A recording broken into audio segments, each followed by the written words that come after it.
Ia membuat geram warganet karena membuat video yang memperlihatkan detik-detik peledakan sebuah rumah milik warga Gaza. Terus sebagai hadiah untuk putri kecilnya bernama Ellie yang berulang tahun. Assalamualaikum warahmatullahi wabarakatuh. Satu di antara tentara Israel bernama Sersan Mayor Eyal Meir Berkowitz sempat menjadi sorotan di media sosial. Ia membuat geram warganet karena membuat video yang memperlihatkan detik-detik peledakan sebuah rumah milik warga Gaza. Eyal membuat video itu sebagai hadiah untuk putri kecilnya yang bernama Ellie yang berulang tahun. Di mana di dalam video tersebut terlihat ia melakukan hitung mundur untuk meledakkan rumah warga Gaza tersebut.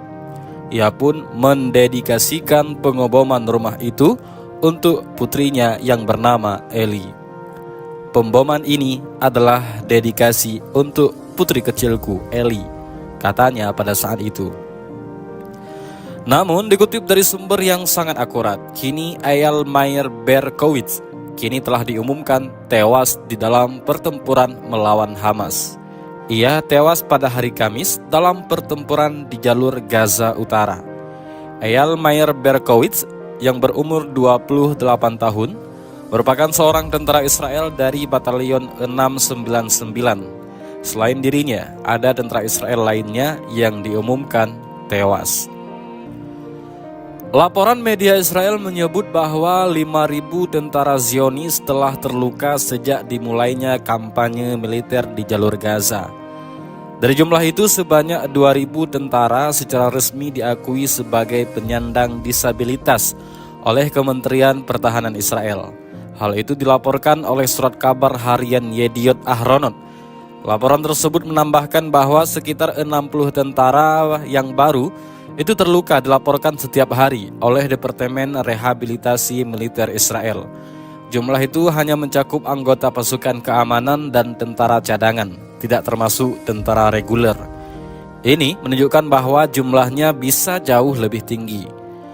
Pemerintah Israel sendiri bungkam mengenai jumlah korban tentara selama invasi ke jalur Gaza. Pemerintah sayap kanan Benjamin Netanyahu dituduh memberikan tindakan keras terhadap kebebasan pers pada masa perang. Pernyataan resmi pemerintah Israel mengklaim bahwa lebih dari 200 tentara terluka selama invasi. Kami belum pernah mengalami hal serupa seperti ini. Lebih dari 58% korban luka yang kami terima mengalami luka serius pada tangan dan kaki, termasuk amputasi, kata Limor Luria, Wakil Direktur Jenderal dan Kepala Departemen Rehabilitasi Kementerian Pertahanan Israel kepada Yediot Ahronot yang dikutip dari The New Arab. Sekitar 12% cedera bersifat internal yang terdiri dari kerusakan limpa, ginjal, dan pecahnya organ dalam. Begitulah ungkap Luria. Sekitar 7% menderita tekanan psikologis. Jumlah tersebut kami tahu akan meningkat tajam. Begitulah kata pejabat Israel itu. The New Arab tidak dapat memverifikasi angka-angka yang dilaporkan oleh media Israel tersebut. Pada hari Rabu kemarin, lembaga penyiaran publik Israel, KAN News, melaporkan bahwa ratusan tentara Israel menderita cedera mata yang parah. Beberapa di antaranya kehilangan penglihatan pada satu atau kedua matanya. Laporan KAN menambahkan bahwa setidaknya 40 tentara telah dirawat di rumah sakit di pusat medis Soroka Beersheba sejak 7 Oktober karena cedera mata yang parah. Sementara menurut militer Israel, setidaknya 420 anggota tentara dan pasukan keamanan Israel telah tewas sejak 7 Oktober dan 93 orang tewas selama invasi Gaza.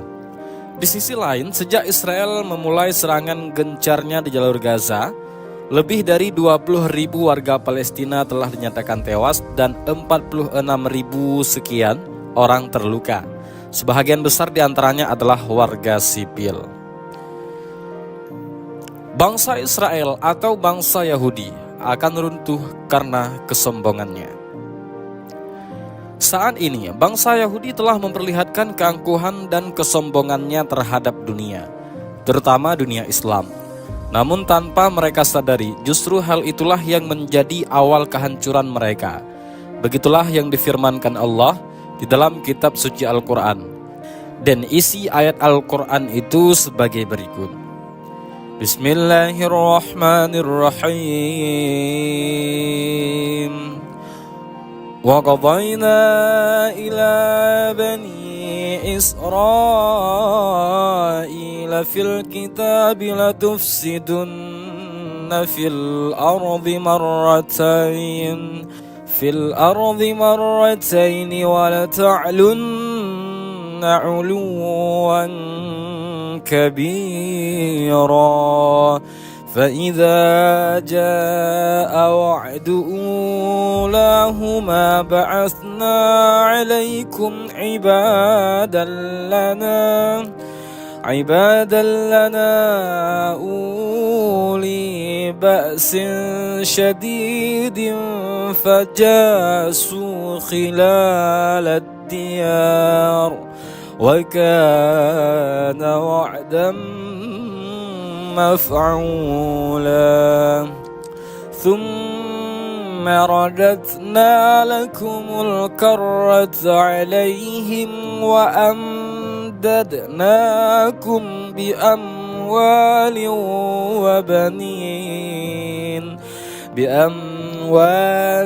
وبنين وجعلناكم أكثر نفيرا. Yang artinya adalah, dan telah kami tetapkan terhadap Bani Israel dalam Alkitab, sesungguhnya kamu pasti berbuat kerusakan di bumi 2 kali, dan pasti kamu akan menyombongkan diri dengan kesombongan yang besar. Maka apabila datang saat hukuman bagi yang pertama dari keduanya, kami datangkan kepadamu hamba-hamba kami yang mempunyai kekuatan yang besar, lalu mereka merajalela masuk ke kampung-kampung, dan itulah ketetapan yang pasti terlaksana. Kemudian kami berikan kepada kamu giliran untuk mengalahkan mereka kembali, dan kami membantu dengan harta kekayaan serta anak-anak, dan kami jadikan kamu kelompok yang lebih besar. Begitulah gambaran Al-Quran terhadap bangsa Israel atau Yahudi, bahwa ketika mereka telah berada pada puncak kesombongan dan kezaliman, Allah Subhanahu wa Ta'ala akan mengutus satu kelompok kuat yang akan menghancurkan dan memporak-porandakan mereka. Betapa sejarah telah membuktikan bahwa perjalanan bangsa Yahudi selalu jatuh bangun akibat kesombongan mereka sendiri. Dalam catatan sejarah, bangsa Yahudi telah mengalami banyak penyiksaan akibat ulah kesombongan dan kedurhakaan mereka setelah meninggalnya Nabi Sulaiman alaihi salam yang merupakan puncak kejayaan Yahudi. Pada tahun 606 sebelum Masehi, berkali-kali Nebukadnezar, penguasa Babil, menindas mereka. Bangsa Yahudi ditawan, disiksa, dan dijadikan budak-budak.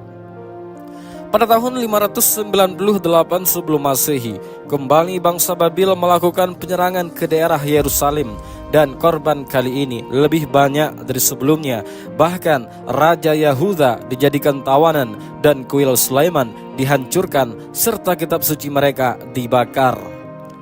Beberapa waktu kemudian, bangsa Israel sadar dari kesalahan mereka dan bertaubat, sehingga mereka mampu bangkit dan kondisi mereka kembali membaik.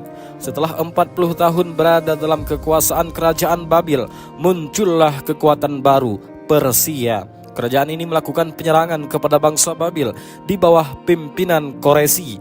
Kerajaan Persia akhirnya mampu menaklukkan kekuasaan Babil pada tahun 538 sebelum Masehi. Ketika itulah bangsa Yahudi dapat sedikit bernafas dengan lega, dan pada tahun 530 sebelum Masehi mereka diperkenankan kembali ke Yerusalem dan mendirikan kerajaan baru di sana sebagai imbalan atas kerjasama mereka mengalahkan bangsa Babil. Namun demikian, mereka tetap berada di bawah kekuasaan Persia.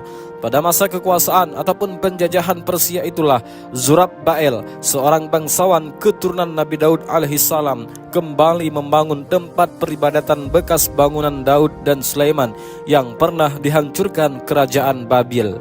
Dan Uzair alaihissalam kembali menulis kitab suci yang masih teringat dan disimpan kembali di mihrab tempat peribadatan itu.